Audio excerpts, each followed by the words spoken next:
This is Julia James Davis, and welcome to The War on Beauty.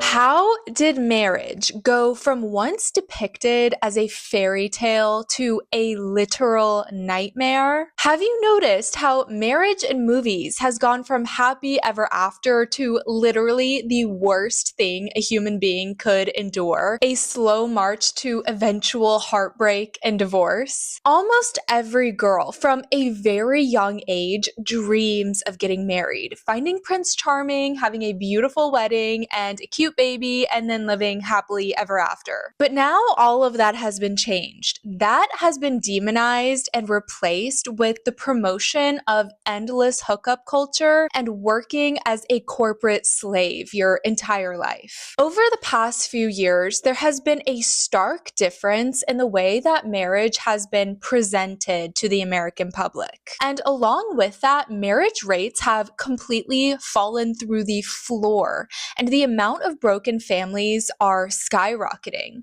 which has destabilized the very foundation of our Western civilization. So let's talk about this marketing campaign against marriage that has quite literally sent our nation into crisis, destroying the sacred institution that was given to us by God Himself. In the 80s, 90s, and 2000s, rom-coms and romance movies were the bread and butter of Hollywood.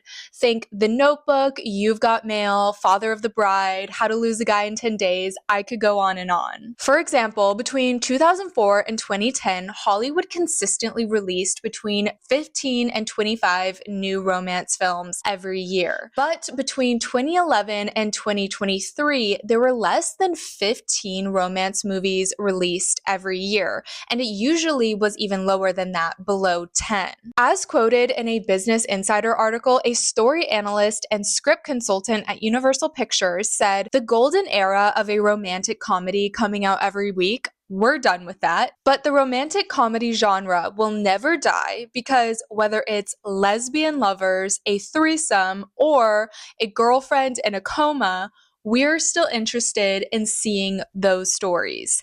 I don't think that's ever going away." So marriage and lifelong commitment and family values have been replaced by degeneracy and self-gratification, which of course is never going to make anyone happy, which I think is why even in the short term of watching content like that, it's not going to make you happy, which is why our entertainment is now such slop. But I digress. So what changed? Basically, studios started releasing superhero movies and comic book movies, which gross huge returns, or horror films, which is the fastest growing film genre, which doubled its market share between 2013 and 2023. So they started making all these other types of movies and not any romance. And you could say that either the movies being released are programming girls to accept less, or that the content makers have just adjusted their releases to better reflect the state of the world. But the whole point is that girls just no longer expect a romantic courtship that will eventually lead to marriage and kids. And I should note that it's not just women who are being targeted by this kind of content,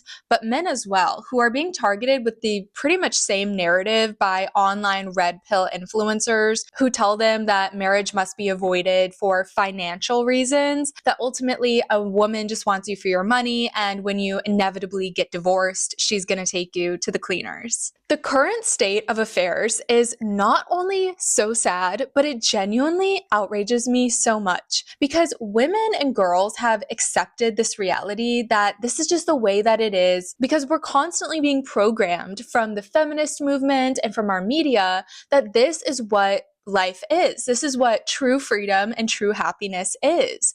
But the problem is that this way of living, this anti-marriage, not having kids, is quite literally destroying our entire country and future generations. Marriage and family is the foundational building block of our entire society.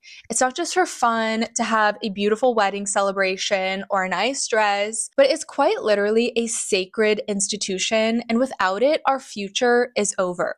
Okay, let's just break it down because there's a lot to say about this topic. First is that there are 5 primary institutions in a society. 1 is family, 2 education, 3 religion, 4 government, and 5 economy. Family is the first on that list because it is the primary unit of society, the primary building block. This is where children, aka the future generations, are shaped morally, emotionally, and socially, and marriage is the intrinsic starting point of family, of the creation of children. It's what provides a stable environment for raising children in order to properly socialize them and support them emotionally and financially, as well as being their primary point for cultural and moral education. Really, all of those things should be taught in the family, not in school or by the government. And you really need both a mother and a father to properly and fully form a child, which is crazy to say because that's an idea that has become controversial now. People say, no, you can have 2 fathers, 2 mothers, 1 mother, 1 father. No, you need both. And according to a study of 30 decades of research that evaluated the impact of family structure on health and well-being of children,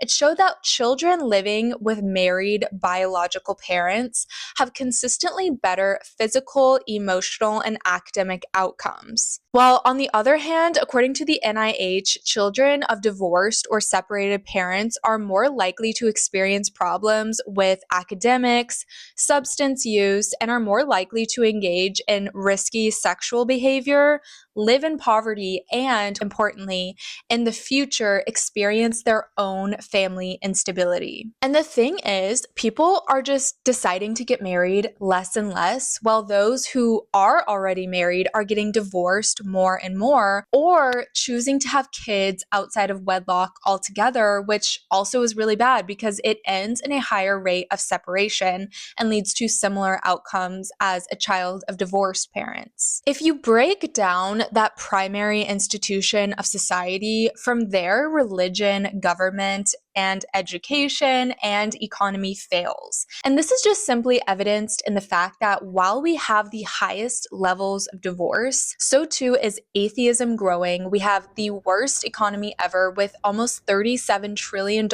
in national debt and an education system that is in shambles. All of this just stems back to the fact that marriage as an institution has been broken. And one really interesting statistic that just illustrates all of this is the fact that married adults between 25 and 49 are more civically involved. So that means that they're far more likely to attend a community meeting, do volunteer work, or meet new people within their community. Marriage is directly linked to all of these other institutions. It's the most primary important cornerstone of a society. So let's get into the stats of what is going on with marriage in the US. Marriage rates in the US have plummeted to the lowest recorded levels in history. 1 in 4 American adults who are 40 years old have never been married, and more young people are avoiding dating altogether, which has spurred a secondary crisis of loneliness, which then creates anxiety and depression.